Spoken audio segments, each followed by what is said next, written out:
We often hear the words, things will happen when they're meant to, or everything is as it should be. We accept this truth when life is smooth sailing. But when hurdles appear, we're clouded with, why me? Or what have I done to deserve this?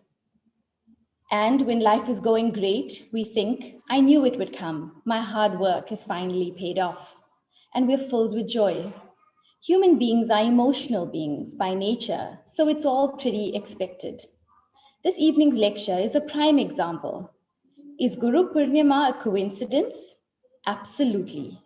It is a time to reflect upon, contemplate, and put to power the teachings of our great masters to build a better country, life, rituals, and mindset. The world is obsessed with heroes, whether you relate to Rambo or Superman. They are fictional characters dedicated to saving the world from physical harm. But what about our gurus, our sages and saints? They are not fictional nor flashy. They are not concerned with fame nor fortune. But their work saves so much more than physical bodies. They save our minds, feed our souls, sharpen our intellect, calm our emotion, and guide our spiritual growth. And Guru Purnima is how we say thank you for their selfless service so we can feel most alive before we die. Good evening to each of you. I am Trusha Deodat.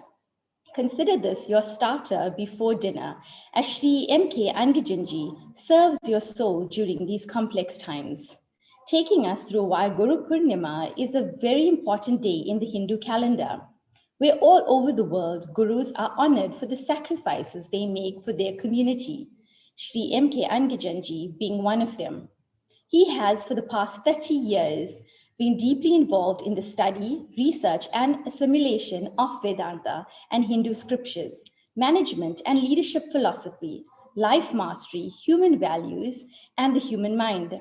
Sri Angajan has founded the Life Mastery Foundation, which is dedicated to the study, research, and dissemination of value education, principle-centered living, life skills, as well as philosophical, cultural, and moral education. So get comfortable and take this time out for the love of yourself. Enjoy, and I'll chat to you again after this invaluable discourse.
Om Sahana Vavatu Sahanau Bhunaktu Sahaviryam Karavavahai Tejasvinavadhitamastuma Vidvishavahai.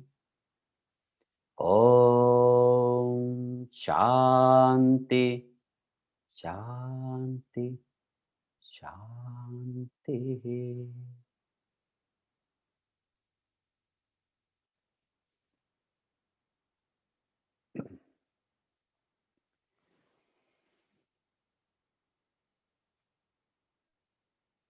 Alexander, the emperor, visited India, having conquered many parts of the world. His ambition was to conquer the world. And when he visited India, one of his intention was to meet a guru, a sadhu, a saint, reveling in the bliss of God consciousness.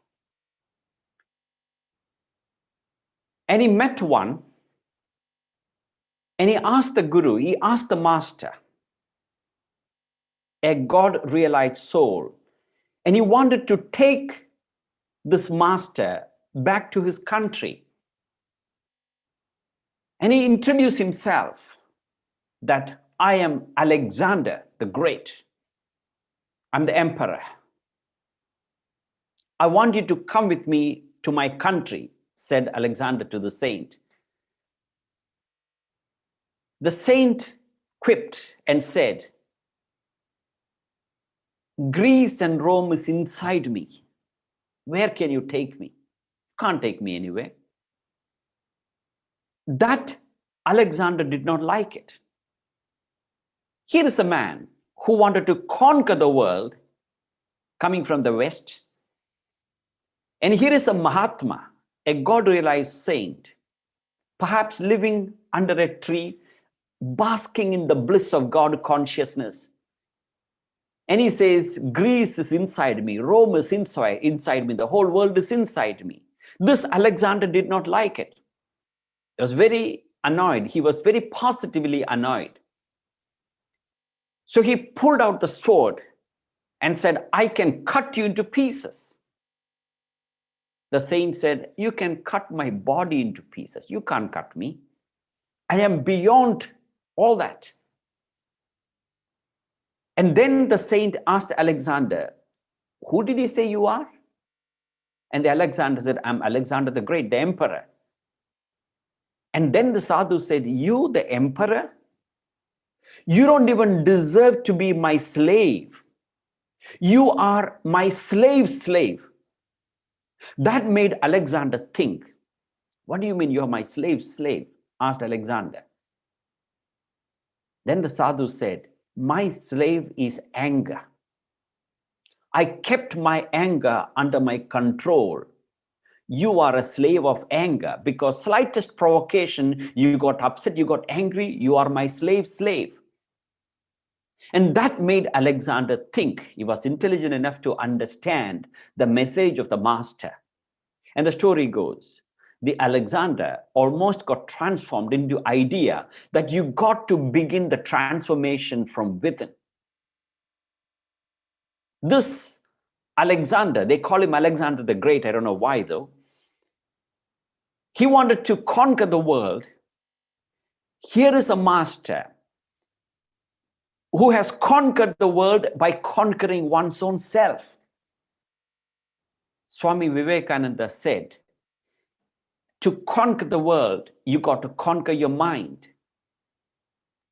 And the story goes, Alexander built a very enduring relationship with this master, this guru, to learn this time-tested wisdom that India disseminated throughout the world. Ladies and gentlemen, one of the noblest of all human relationships is the relationship between a guru and a disciple. Now, this pure relationship transcends all barriers of love and hatred or every other barriers and discriminations of caste, creed, color, gender, geography, race, every one of those.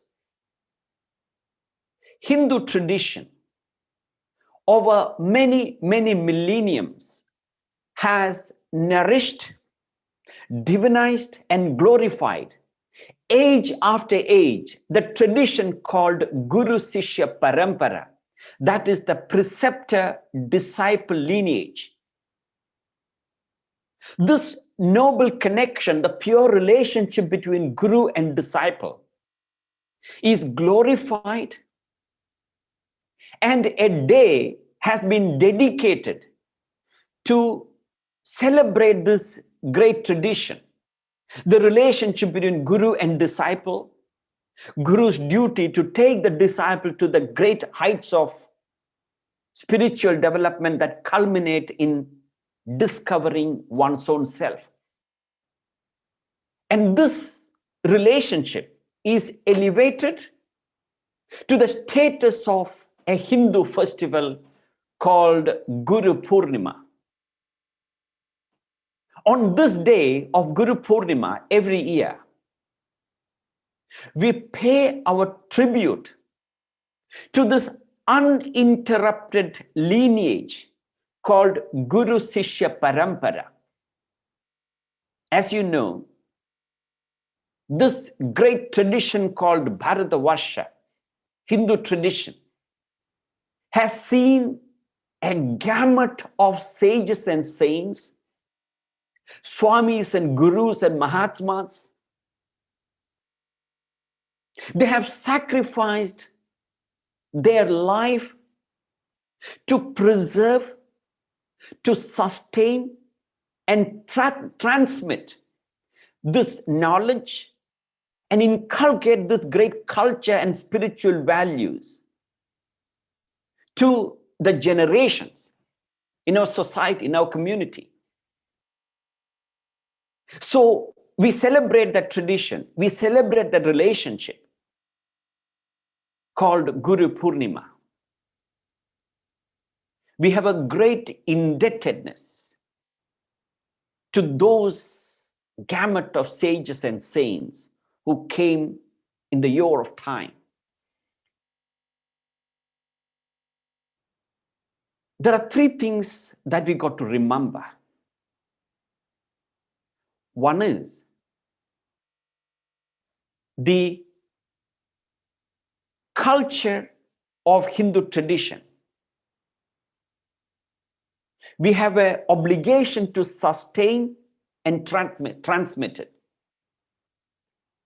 The three things that you got to remember is that we have an obligation to protect the culture and to transmit the culture to the coming generations. And the third thing is called acculturation. That is, whichever part of the world we go, Hinduism, as you know, is not confined to India alone now. It was like that probably centuries ago. But it is spread throughout the world. And we have an obligation to acculturate, that is, impart this culture that is time-tested, without any discrimination. It doesn't ask whether you are a Hindu or a Muslim or a Christian. It doesn't ask whether you are an educated or an illiterate person. It doesn't ask whether you are a black, white, or African, or American, or Chinese. It is something that transformed the humanity. It elevated humanity to greater height of bliss and spiritual development.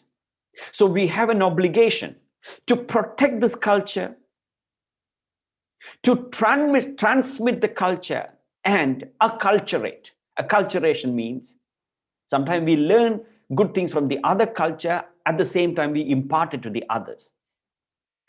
Now, this day is chosen as Guru Purnima because this is the day, the birthday of sage Vyasa. Since this is the day sage Vyasa was born, it is also called Vyasa Purnima. Sage Vyasa, there's never been a Mahatma, a saint of that caliber before him nor after that. The astounding work that he has accomplished for the benefit of humanity. Therefore, we acknowledge the works of that Mahatma sage Vyasa on this auspicious day of Guru Purnima. As you know, sage Vyasa compiled the 4 Vedas, and each one of them are long literature. He compiled the 18 Puranas, And each Purana runs into thousands of verses with profound wisdom, practical philosophy. Sage Vyasa compiled the Mahabharata, contained over 100,000 verses. And Bhagavad Gita, as you know, is the essence of Mahabharata. Now, he accomplished all these in one lifetime. In fact, in today's context, it's not possible to even accomplish 1/3 of that in one lifetime. But what Sage Vyasa accomplished is incredible. Therefore, we pay obeisance to that Mahatma. And of course, all the gurus, sages, and saints who have contributed to preserve, to sustain, and transmit this culture.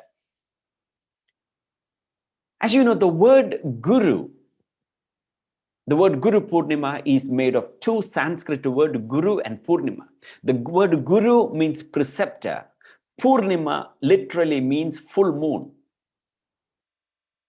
Guru, again, is composed of two words, Gu and Ru. Gu means darkness, Ru means dispeller. Guru is one who dispels the darkness. Darkness symbolizes the ignorance. The darkness, the ignorance that we are groping in, the ignorance of our own self, the ignorance that we suffer from is ignorance of our own identity. We do not know who we are. We do not know who I am. We believe ourselves to be a limited personality with physical, emotional, intellectual characteristics, going through physical, emotional, intellectual experiences. We believe ourselves to be this limited personality. And that is what is causing all our pain and suffering. That is the most powerful ignorance that we suffer from. Once we know our identity, our real personality, that is the very moment we feel really, really liberated, free ourselves from the pain and suffering that we go through. Now, among these galaxy of sages and saints, there are many, many incredible Mahatma who lived in the tide of times. There are many profound characteristics they have displayed. And one of the most important characteristics to mention is their selflessness, their selfless love for humanity. They imparted this life-changing wisdom, which we call the knowledge of Vedanta, for no other reason except pure love for humanity. They have no other motive or intention whatsoever. They have no other expectation without any axe to grind. These Mahatmas, they have trodden the path to experience moksha, nirvana. They have gone through this path. They have gone through life. They have undertaken this difficult path and experienced the ultimate bliss of God realization. And they are willing to share this wisdom to the other generation, so that we don't have to go through all the struggles that they went through, because their hindsight becomes our foresight. Having experienced or having trodden the path, they have got the hindsight and they give us that foresight, so that you don't need to go through the struggle that they've gone through. That is the intention, that is the motive, that they came down to the world to impart this wisdom. And they carried this wisdom not because they needed it, but humanity needed it. They don't really need to carry that. Just as rivers don't drink water, yet they carry water. The trees don't eat the fruit, yet they bear the fruit. The clouds don't need to bathe, yet they give out shower for the world. Similarly, the sages don't need the knowledge, yet they bear the knowledge for the benefit of humanity. It is that characteristic that we recognize in the galaxy of sages and saints. And on this auspicious day and every day, we pay our obeisance, our gratitude to those sages and saints. So when we express our gratitude, we are not expressing our gratitude to a guru. We are expressing our gratitude to that lineage, that tradition, that guruhood, that principle of guru. So to express our gratitude to that lineage of sages and saints, we express that gratitude through our immediate guru, whoever that we learned from. Life, now why we need this knowledge? Because life is very complex phenomena.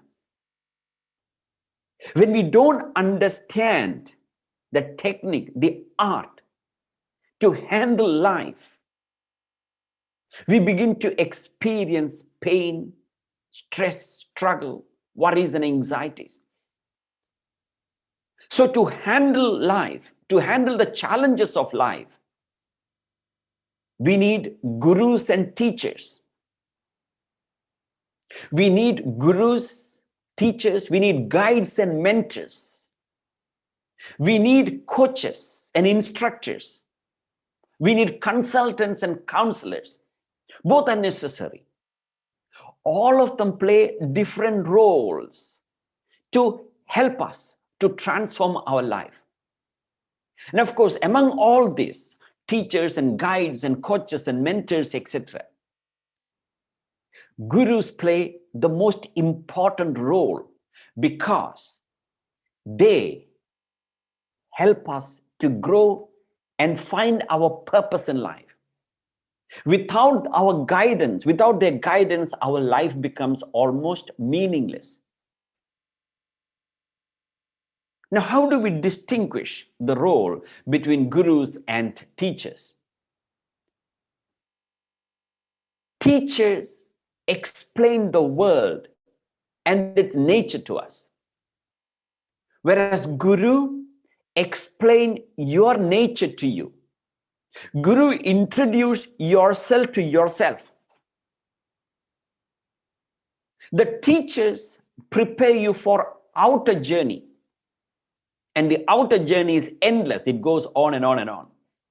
Whereas the guru, your guru prepare you and take you through the inner journey, the world within us. The inner world is far more profound and powerful than the outer world. Nobody bothered to explore. Teachers push the knowledge into you, whereas guru draws wisdom out of you. That is the true meaning of the word education. The word education is derived from the two Latin terms. They are ex and ducere. The word ex means out, ducere means to draw. So the role of the gurus is to draw out from within you the wisdom that is already imbued inside you. Teachers give you tuition. Tuition is what you get from outside. Gurus give you intuition. Intuition, as the very term suggests, tuition that comes from within. The happiest of people, the most successful people in the world, live intuitively. Whereas teachers give us tuition, gurus gives us intuition. You can search for a teacher and you can find a teacher. But you can't search and find a guru. Guru has to find you and accept you. You can't advertise and say gurus are needed. It doesn't work like that. You can get teachers like that. Guru has to find you and accept you. Teachers may answer your questions, but Guru question your answers. We accept everything blindly. The gurus enable you to question the blind belief, blind acceptance about life, about the world, about your existence, about everything. When teacher, having taught, when you succeed, you celebrate, right? But when gurus succeed in elevating you to greater dimensions of spiritual perfection, the world celebrates. That's what happens, not you. The role of teachers is to help you get pleasures of the world by fulfilling your desires, whereas Guru help you to eradicate your desires and experience the deeper sense of joy and contentment in life. That teachers can't do. Guru does that. It's not about how to succeed in life. It's all about how to liberate yourself in life. That's the role of the Guru. The teachers give you intelligence.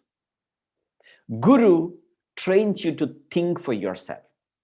The role of a Guru to build a permanent Guru in each one of us in the form of a powerful intellect to control the whims and fancies of the mind, the impulses and emotions of the mind, the arrogations of ego. That is the role of a Guru.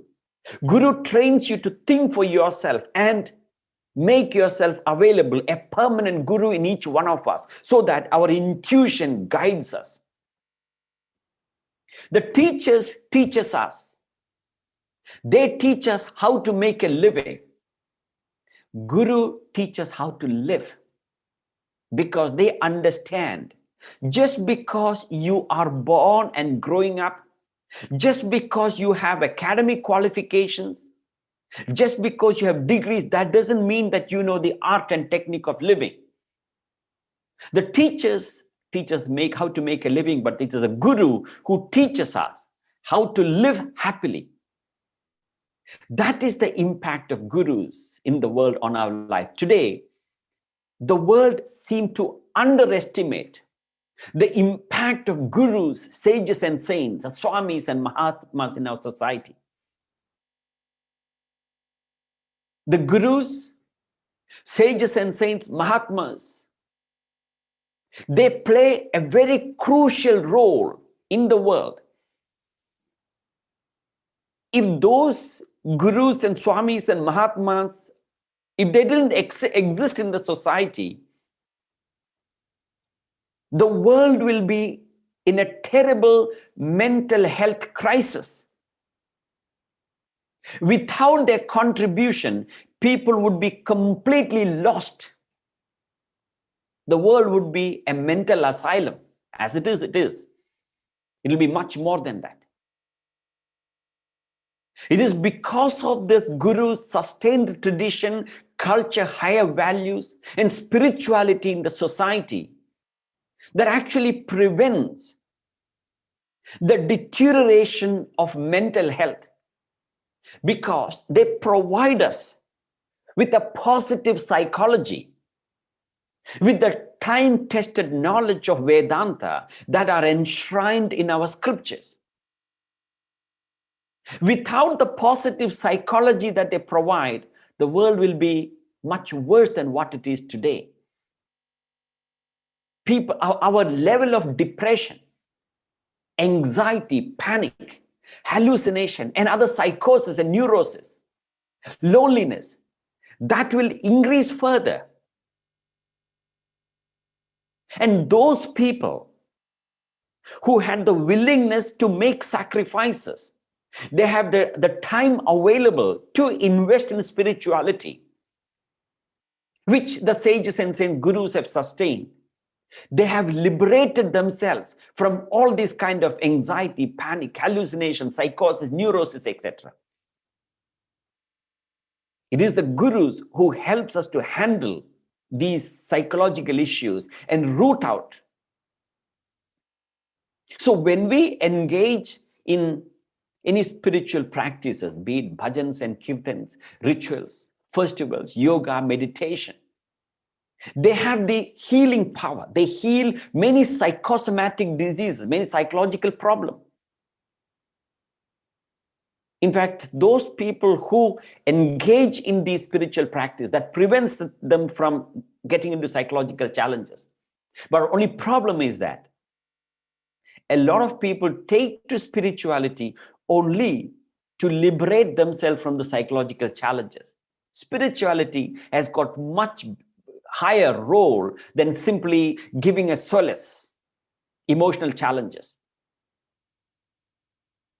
Yes, of course, you can resort to spirituality to handle our anxiety, panic, hallucination, other psychosis, but don't stop with that.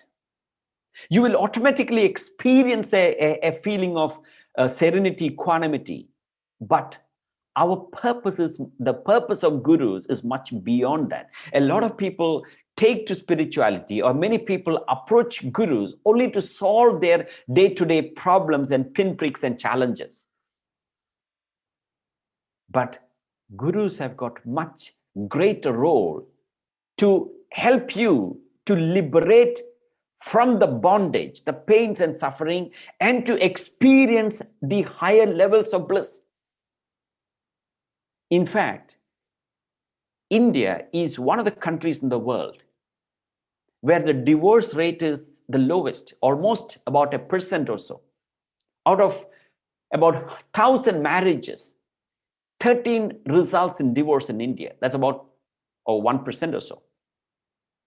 Whereas many other countries whose focus is only upon economic growth without sound spiritual value, there's hardly any family stability. The statistics shows in USA, in America, about 47% of marriage don't see 5 years. That's one of them. And there are many other European countries go through this. It is when we invest time and take advantage of the spiritual wisdom that is imparted by the masters, we are able to maintain a stable family. And benefit of stable family, which is a problem today, family stability is a problem. The benefit of family stability is incredible. In a stable family, when there is a happy family, when children grow in a happy family, they grow with a great sense of self-confidence. They grow with a great sense of self-assurance. When children grow in a stable family, that increasingly reduces the risk of many mental disorders, the psychological problems that the children go through. Whether it is autism or ADHD or any other acronym that they use. In fact, the psychologists and psychiatrists have made use of all the alphabets in English to describe many psychological disorders. I don't know what are all there. But the problem is that many of these problems that the children suffer from, rooted in the family, what happens in the domestic life and what the parents do. And such children are also able to maintain their academic excellence. If you look at America or many of the developed countries, including Europe, some of the toppers are Indian children. Many of the scientific developments are led by Indians today. Some of the top CEOs of American companies are run by Indians. Why is that? we attribute to our sages and saints this great tradition called Bharatavarsha, Hinduism. Many people in the Western country, they cannot live with psychiatric pills. Every day they have to pop in many pills, not only for pressure and sugar, many other psychological malfunctions. We are not only talking about the psychological benefit, also material benefit. I was told in America, 10% of the tax in America is contributed by 1% of the ethnic community. They are Indians. And many areas where Indians live or populated are generally considered relatively crime-free. I'm talking about America. And I guess in many parts of the world it is true. So on many accounts, we are extremely indebted, grateful to those sages and saints. We cannot live without the spirit of gratitude to those gamut of sages and saints. And of course, the most important role that they played is in terms of our inner space. Remember, every one of us are owners of a very important space. Now, this space that I'm talking about is a very valuable, or let me put it this way, it's an invaluable space, priceless. Now, that space is more valuable to you than owning an office space in Fifth Avenue in Manhattan, one of the most expensive locations in the world. That space that I'm talking about is more valuable to you than owning a house in Kensington Palace Street in London, or an office block in Colaba in Mumbai. They're all, very expensive locations in the world that I'm talking about. So this space that is invaluable to you is your mental space, the space between your ears, as it were. It is so valuable to you because your life is designed and manufactured in that space.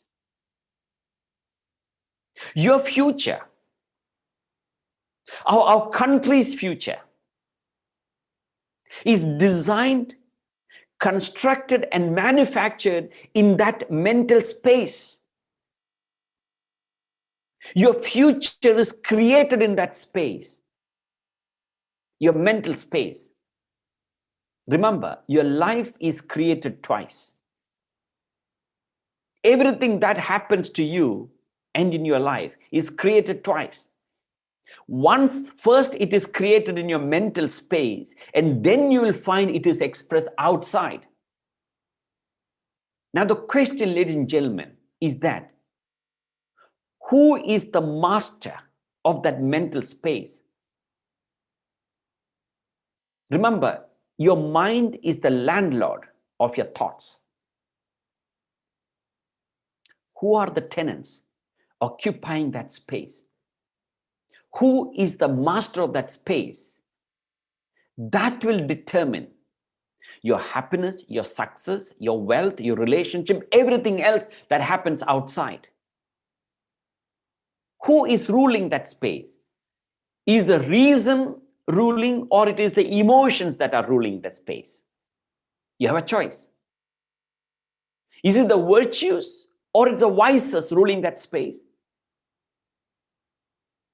You have a choice to make sure that higher aspirations or lower temptations, which one is ruling? Is the discipline, or it is the indulgence ruling in that space? That will determine your success. You can either allow the spiritual values or sensual desires to rule in that place. It is your choice whom you want to rule. Our Hindu Shastras, always talks about the stories relating to Devas and Asuras. That is gods and demons. These gods and demons that the Puranas, the Shastras talk about is not something that happens outside. It is the two propensities that is playing within our own mental space. Are you allowing the Devas, the gods, to rule that space, or the Asuras to rule the space? Are you allowing the Kauravas or the Pandavas to rule the space? Pandavas are the noble lot, Kauravas are the ignoble lot. You have a choice. The problem is that we allow every Tom, Dick, and Harry to occupy that space. That also rent-free. When I say you allow every Tom, Dick, and Harry to occupy that space, what I mean is that, remember, when somebody upsets you, when somebody irritates you, when somebody makes you angry, automatically, naturally, you develop a resentment, a sense of vindictiveness. You're upset. You begin to hate that person. And you carry that person in your mind for probably several hours or even days. Some people carry, other people even months and years. So when you entertain hatred towards somebody, you are allowing that person to occupy your mental space. And if you entertain negative emotion like hatred, anger, or jealousy, etc., your life will be expression of that. You cannot have negative thought. You cannot expect to have a positive life when you entertain negative thoughts. So if you want to have a positive life outside, you got to make sure that in your mental space, it is the positive emotions, positive thought, noble values that is the ruler. Otherwise, you will continue to experience problems and difficulties outside. So when you gain mastery over that mental space, you allow your rationality, your intellect to control that space rather than the whims and fancies and emotion. And you'll find the outer world changes. Remember, the world is an expression of your thoughts. The world is a projection of your mind. As your mind, so the world. What you see outside, what you encounter outside,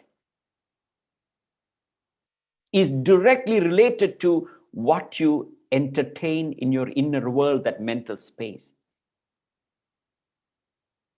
If you continue to entertain dislike, hatred, vindictiveness, without fail, you will continue to encounter either crime, or you will meet people who will talking to you about crime and now the negative things. On the other hand, if you by choice, by your own choice, you allow love, gratitude, forgiveness, and many other positive emotions to play in that mental space, you will without fail experience positive experiences outside. You will meet people who will talk to you, their positive experiences, their happy experiences. Who you are determines what type of people that you meet outside. I repeat, who you are determines what kind of people that you encounter. William Shakespeare said, "Tell me who your friends are, I'll tell you who you are." The type of people surrounds you is a reflection of who you are. So therefore, you cannot try to change the world outside without beginning the change within. That's why Gandhi said, be the change that you want to see in the world. The law is that you cannot change the fruit without changing the root. The only way to change the fruit is to change the root. Now, what is the fruit and what is the root? The fruit is our happiness, success, our well-being, good health, a happy relationship with our family members, a good relationship with your society, your neighbors, with your colleagues at work, and of course the material success, progress, promotion, everything else that goes with it. They're all the fruit. You cannot change that fruit without changing the root.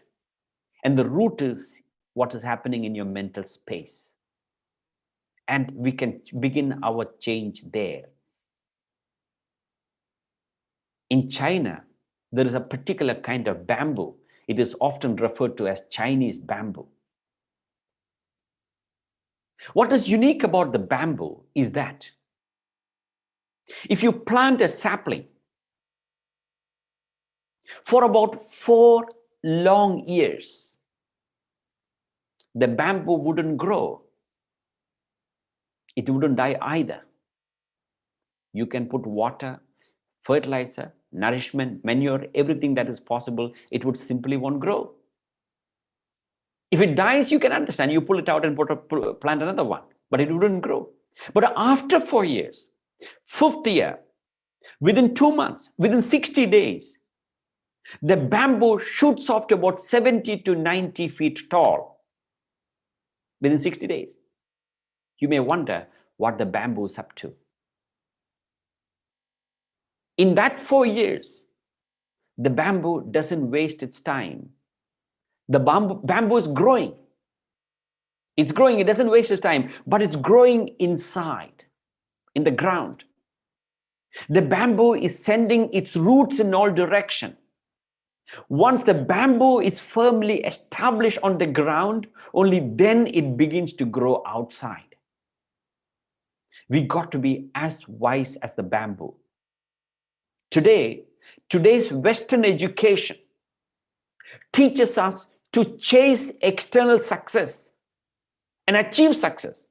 And many people have chased external success and have achieved, but at what cost? They did not bother to grow inside.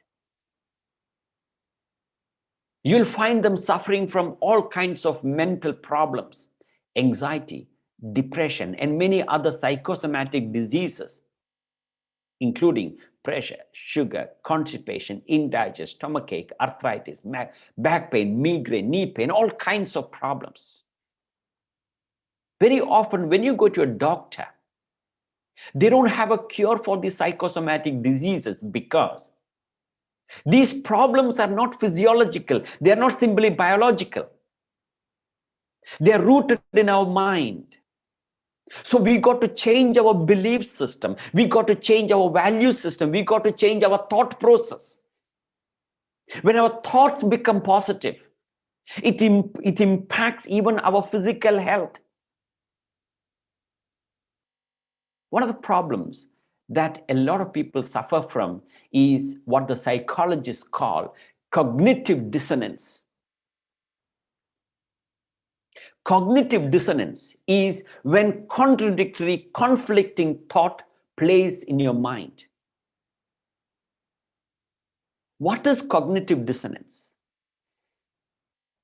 It's something like this. I'm sure many of you, or all of you, must have some time or the other had gone onto the roller coaster, that adventurous ride, right? Just imagine your state of mind just before you sit in that seat of the roller coaster. There is a fear, there is an insecurity. You can see dozens or hundreds of people who went on the ride and come on the other side so happily. Reason tells you that there is no real danger. It is very safe to go onto the ride. But your mind feel, or your emotion, you feel that emotion called fear, insecurity. The reason tells you it is safe, but the emotion feels that insecurity. A diabetic patient knows that it is wrong to consume excessive sweet. When a man suffering from diabetes, he goes to the kitchen, opens the fridge, he sees plenty of sweets there. When he sees the sweet, his mind is craving to eat the sweet. But the reason reminds him of the doctor's instruction. Don't eat it. It is toxic, it is poisonous, it can aggravate your system, it can damage your kidney, your liver, eyesight, etc. When the diabetic become very mature. Reason tells him not to eat it, but the emotion, the desire want to eat it, cognitive dissonance. I've come across many people who are meat eaters, not vegetarians. They heard about the animal cruelty, what animals go through in the cattle farms, in the abattoirs, of course. What the birds go through in the poultry farm. There is something within them telling them that I got to turn vegetarian. It is good not only for our karma, good for our health, and good in many, many ways. It's good for nature, good for environment. But the mind craves for the taste, cognitive dissonance. A smoker knows better than a doctor smoking is bad. Every time he picks up a cigarette, because when he has a desire to give up cigarette, he knows that it is bad, but the desire to enjoy the cigarette often overpower the call of reason to not to smoke. So when we suffer from cognitive dissonance, that is the inner war. Now this inner war, almost every religion has indicated this inner war in different ways. In Christianity, in the Bible, they talk about the war between Satan and Christ. When Satan tempted Christ, he said, "Get thee behind me, Satan, I'll have none of thy hands." In Islam, the conflict between God and Satan, Shaitan rather. In Buddhism, with Mara, the negativity. In Hinduism, Asuras and gods. To put it practically, this cognitive dissonance is between higher aspirations and lower temptations. Noble tendencies and evil propensities are always in loggerheads with each other. Discipline and indulgence are always in loggerheads with each other. So if you want to conquer the world outside, you got to conquer this inner conflict between the higher aspirations and lower temptation. And how do we do that? That is where the guidance from the masters, from the sages and saints. You got to assimilate the knowledge of Vedanta that is enshrined in the scriptures like the Bhagavad Gita, Upanishads, and the scores of spiritual literatures. So that conflict between purpose, passion, and persistence versus fear, laziness, and excuses. So what is actually ruling in that space? Fear of failure or the courage to take risk? That is the cognitive dissonance. And when you win that inner war, that is the very moment you find you're right on top of the world. You've almost conquered the world. Thereafter, your entire perception of life changes. Your focus changes. The law is that whatever is playing in that mental space, you will focus on that outside. I repeat, whatever kind of thoughts, good or bad, if good thoughts are playing in that mental space, you will focus upon goodness outside, positive things outside, blessings outside. If the negative thoughts and emotions are playing in that mental space, you would invariably focus upon the negative situations outside. And what is more, whatever you focus, you will attract that. I repeat, When negative thoughts, hatred, anger, vindictiveness, and such negative emotions are playing in our mental space, you will invariably focus upon the negative things outside, negative situations outside. There can be hundreds or thousands of good things happen, but you always focus upon the negative. If positive emotions, positive values are playing in that mental space, you will invariably focus upon the positive thing. In the same environment, you have a choice to focus upon the good or bad. And what you focus, you will attract that. You will encounter whatever you focus. If you harbor positive thought, invariably, without fail, you will attract positive outside. You know, the honeybee, what do the honeybee do? There can be plenty of filth and dirt outside, but honeybee always focus upon the flower. It can be a big flower like lotus, or it could be a tiny flower. But the honeybee always focus upon the flower amidst the dirt. It refused to focus upon the filth and dirt around. And it goes from flower to flower. Just to collect one drop of honey, it may have to meet hundreds of flowers. But a fly, there can be hundreds and thousands of flowers outside. The fly always focus upon filth, dirt, rubbish. That's what the fly gets. So what you focus, you will attract that. There's an interesting story in the Mahabharata. Bhagavan Sri Krishna wanted to convey a message to Duryodhana and Yudhisthira. Duryodhana, as you know, the eldest of the Kauravas. Yudhisthira is the eldest of the Pandavas. Pandavas were the noble lot. Kauravas, the ignoble lot. On one occasion, Krishna called Duryodhana, the eldest of the Kauravas, the negative lot, the ignoble lot, told him, Duryodhana, I have a very evil deed to be accomplished. A treacherous job to be accomplished. It's only between you and me, nobody should know. So in order to accomplish this terrible deed, I want you to go around and find the most, I beg your pardon, he called Duryodhana that he had a good deed to be accomplished. All right. He called Duryodhana and said, I have a very important good deed to be accomplished. So I wanted to go around and find the noblest person. I'll give you 7 days time. Duryodhana set on the mission to find a noble person, a good person. Next day, Krishna called Yudhisthira, the eldest of the Pandavas, the noble lot, and told him that, listen, I've got a very important evil deed to be accomplished, something, negative that I want to eliminate.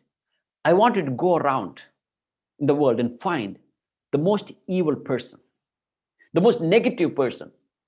Every negative quality you can find one of those. Bring him to me. Both Duryodhana and Yudhisthira, both of them set out on the mission. In the same world, they searching in the same environment. Duryodhana to find a good person, Yudhisthira went around searching a bad person. A week later, Duryodhana, the leader of the negative, the evil group, came to Krishna and said, oh Bhagavan, I am terribly, terribly sorry. I profusely apologize. I can't find one good person. Whom is he saying? To Krishna himself. He said, he profusely apologized. I can't find one good person. Next day, Yudhisthira came and told Krishna, again, he profusely apologized. I'm terribly, terribly sorry. I can't find one bad person. I'm so sorry. Both of them searched in the same environment, same world, same situation, same circumstance, same people. Duryodhana only saw evil everywhere, negativity everywhere. Yudhishthira saw only goodness everywhere because there was goodness inside him. There was dharma. Yudhishthira only saw goodness everywhere because he was Dharma Raja. There was goodness in him. Duryodhana only saw negativities everywhere because his mind, that mental space, were full of negative. In South Africa that we are living, are you a Duryodhana or are you a Yudhishthira? You need to answer that question. In South Africa, of course, there are many challenges, but there are countless blessings also. Ask yourself, are you that honeybee or are you that fly? Only see dirt and negativity everywhere? Or are you that bee who sees blossoms, flower, positivity everywhere? It is your choice, ladies and gentlemen. You cannot have positive life when you carry negativities in your mind. The problem today is that everybody is so busy. We are suffering from this terrible no time syndrome. People don't have the time to understand and assimilate and imbibe those spiritual values because you're very busy. If you ask them, what are you busy with? Don't ask me what I'm busy with. I'm very busy. When it comes to self-transformation, when it comes to transforming your inner world, you have no excuse, because the world outside, what you see outside, what you experience outside, whatever you encounter outside is a reflection of what is happening within. So there is no other way. The only way out is to go within and bring about the transformation right there. You cannot say, I don't have time. Once, a man was counting a lot of money, a hard-earned money, on a high-rise building, probably on the 15th floor of a building. He was counting, wad of brand new crisp currencies that is earned. As he was counting, the window being open, a breeze blew. When the breeze came, it flew the money around the room. The money was flying all around the room. And the man was desperately running around the room to collect the money over the table, under the bed, over the bed, etc. Desperately running around to collect all the money that he was counting. Now, what should he do? All that he need to do is to take 5 seconds off and go across and shut the window.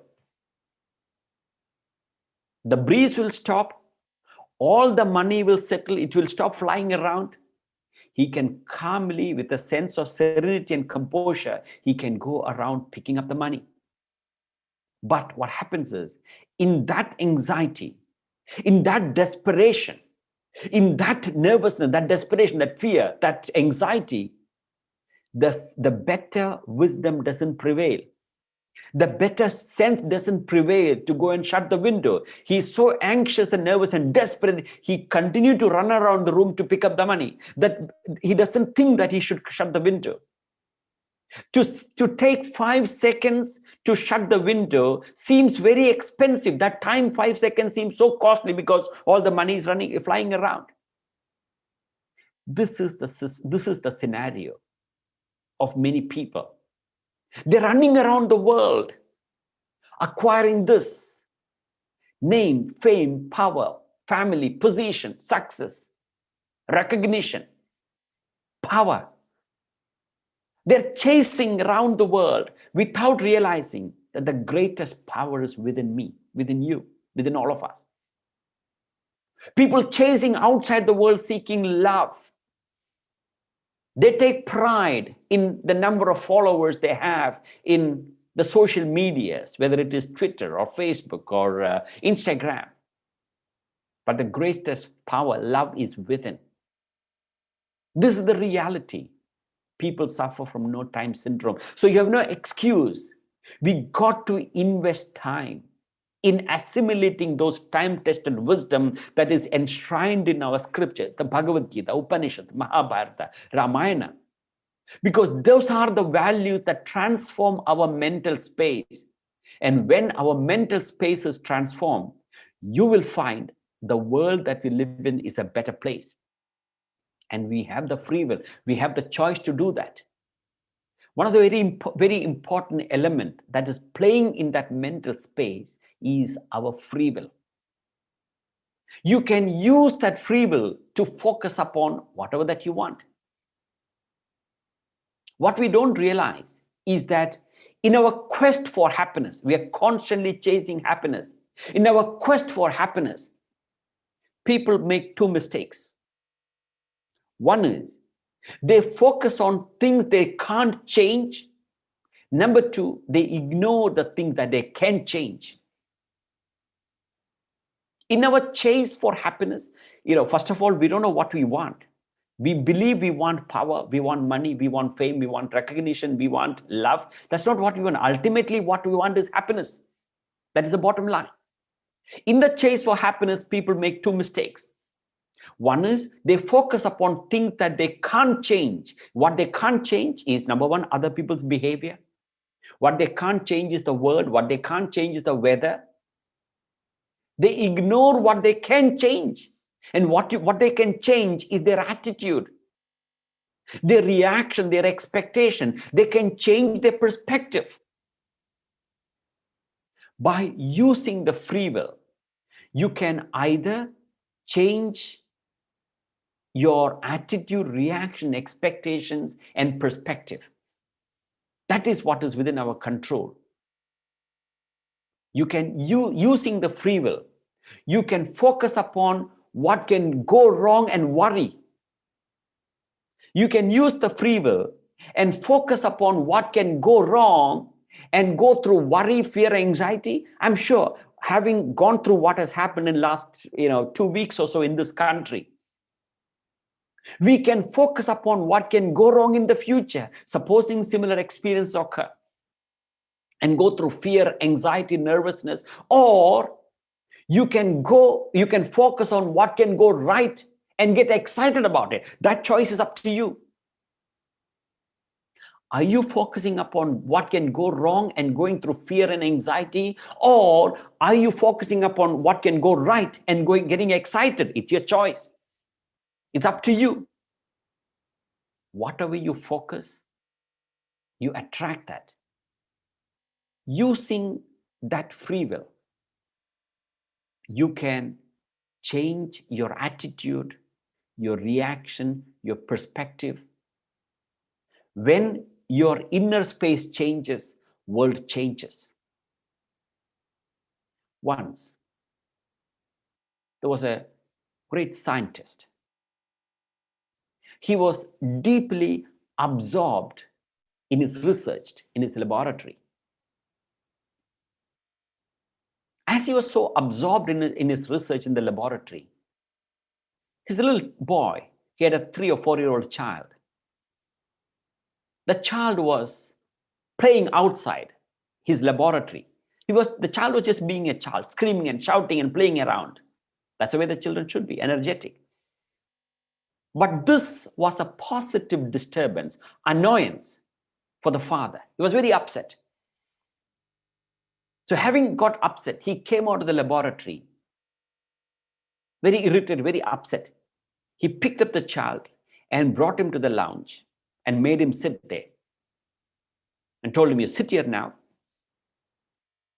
And he went to his room and he brought a world map, a sizable world map.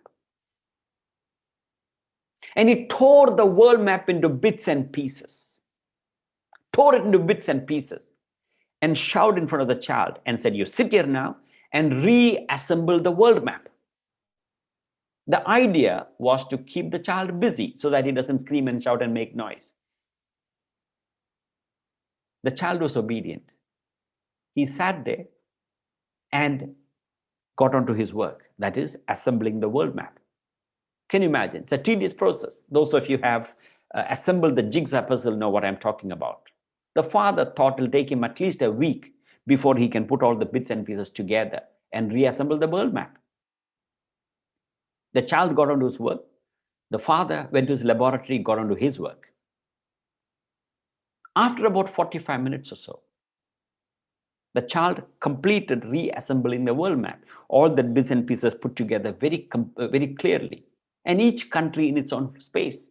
It's not that in place of South Africa, Australia he placed, in place of Australia he placed India. No, each country in the world map in its own respective place, beautifully reassembled. In 45 minutes, record time. And he went up to the dad. He knocked at the laboratory's door and he called his father, "Dad, come, I've finished, I've completed it." And the father opened the door and he's surprised. He said, "You mean you have completed it?" "Of course I've done it, come see it." The child brought the father so lovingly, so affectionately, and said, "Here it is, I've completed it." The father was shocked beyond his imagination. And very surprised and shocked, the father asked the child, "Son, how did you do it? How could you manage to do it so quickly?" The child said, "Dad, there was a man's picture behind the world map. I put the man right, the world came all right." Ladies and gentlemen, this is the way with the life. There is no other way but to go within. The only way out is to go within and bring about the transformation. May the Gurus and Mahatmas' blessings be upon you. I thank you very much. We'll conclude with the Shanti part.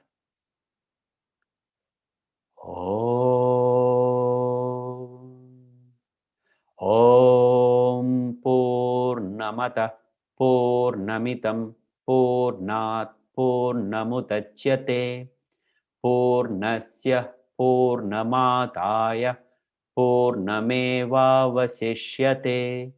Om Shanti Shanti Shanti.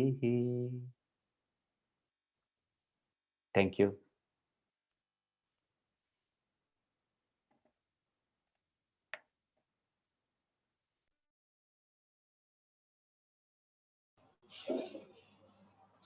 So whether you're going abroad or back to building your life, we thank Sri Angajan Ji for reminding us that our first stop should be to go within. Angajan Ji has and continues to help people globally from all walks of life to live a life of purpose, overcome depression, and to combine dynamic action with mental peace, balance high emotion and performance without frustration. If you'd like to contribute to his efforts in the form of Guru Dakshina, the Life Mastery Foundation would be extremely grateful. You can access the PayPal link in the description box, or you may email info@lifemastery.vision or call 083 550 3634 for banking details. Alternately, why not give your CD player a bookshelf a positivity injection, which will benefit the entire family? A visit to the Foundation's website will leave you spoiled for choice. And during these times, media topics such as the power of positive mental attitude, master your emotional health, the power of choice, and transforming negative emotion into positive power will be just what you need. The link is www.lifemastery.vision.